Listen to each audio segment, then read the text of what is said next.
Ravi de vous retrouver en direct de Millipol sur notre plateau TV au cœur du Salon international de la sécurité des États. On poursuit nos échanges et nous avons l'immense plaisir d'accueillir en direct Monsieur le Préfet Stéphane Bouillon, secrétaire général de la Défense et de la Sécurité nationale. Monsieur le Préfet, merci.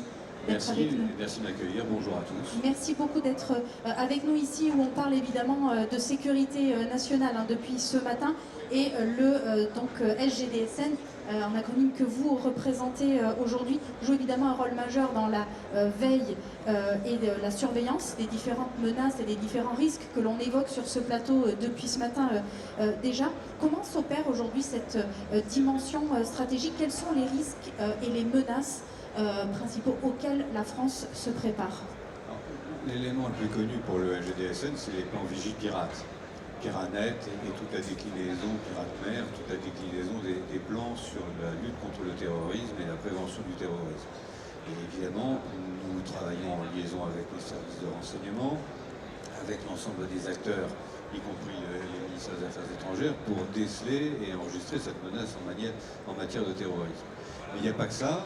Nous essayons aussi d'anticiper et donc de faire travailler l'ensemble des ministères sur les sujets anticipation. Ça veut dire regarder en termes de crise qu'est-ce qui peut se passer, what if, et qu'est-ce que nous faisons à 360 degrés pour y réagir.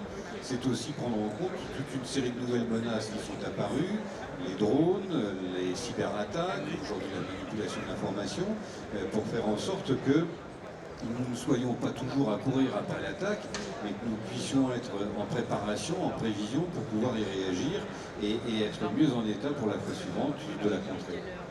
Alors on parle beaucoup évidemment des Jeux Olympiques et Paralympiques que la France aura le grand plaisir d'accueillir l'année prochaine sur l'ensemble de son territoire. Il y a beaucoup d'expérimentations qui ont été conduites, notamment dans les domaines NRBC et les drones que vous venez de citer précédemment.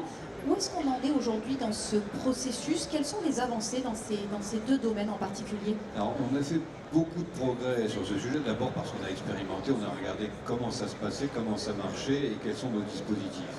Si je fais la distinction entre les deux, évidemment, du côté des drones, on a regardé, notamment en faisant des expérimentations sur le stade du Vélodrome à Marseille, comment, face à une attaque de drone, les autorités pouvaient réagir et lutter et entraver cette attaque de drone.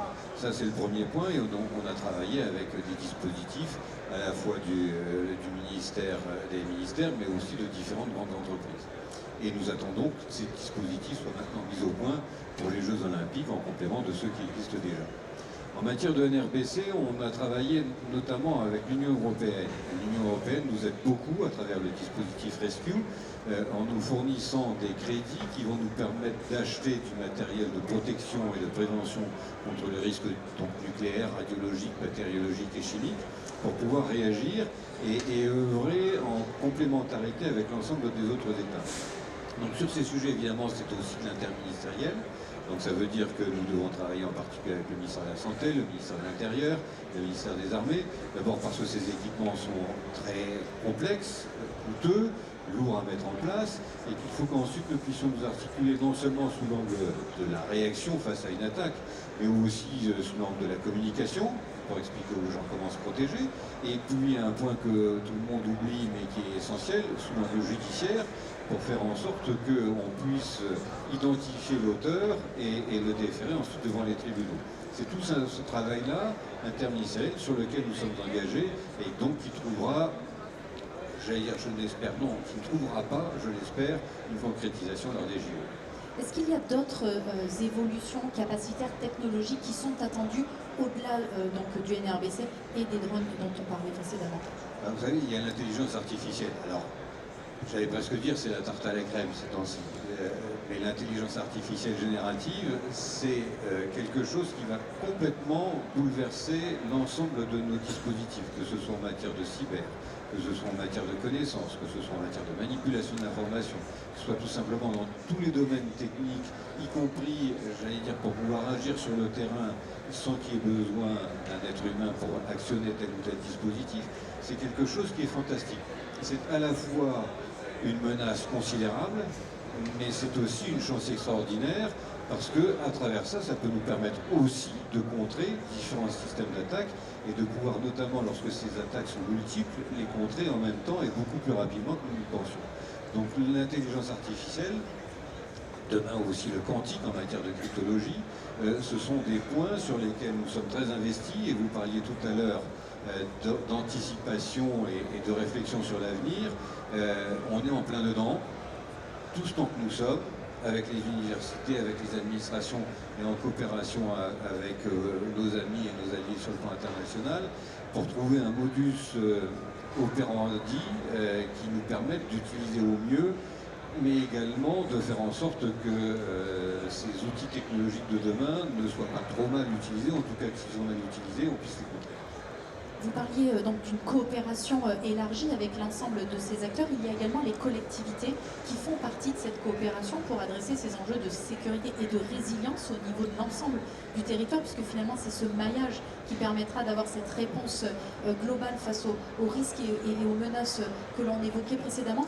Comment se structure aujourd'hui votre action, votre accompagnement, si je puis dire, de ces collectivités en faveur d'un renforcement de la sécurité et de la résilience, alors évidemment à échelle des Jeux Olympiques, mais bien sûr au-delà? Les Jeux Olympiques, ils vont se tenir en France et dans les villes. Et donc le travail à mener avec les élus de ces villes, mais aussi les départements, les régions dans lesquelles ces villes sont installées, c'est un travail absolument majeur. Ça veut dire que l'ensemble des institutions de ces collectivités doivent être eux aussi résilients, mais qu'en même temps, il faut que nous puissions travailler avec eux en toute efficacité pour que le couple État-collectivité locale, maire-préfet, président de conseil départemental-préfet, puisse fonctionner efficacement.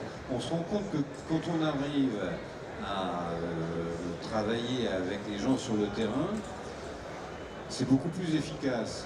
Et qu'en plus, lorsqu'il s'agit de mobiliser l'ensemble des concitoyens pour qu'ils jouent leur rôle, pas seulement de consommateurs de sécurité, mais d'acteurs de sécurité, eh bien c'est encore la collectivité locale, le maire, sa police municipale, les sapeurs-pompiers, qui vont avoir le rôle éducatif le plus efficace et le plus constructif pour amener les gens à travailler pour la sécurité collective et pour leur propre sécurité.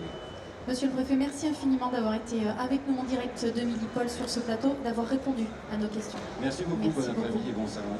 Merci à tous de nous avoir suivis. Bien sûr, restez connectés. L'actualité en direct de Millipol continue.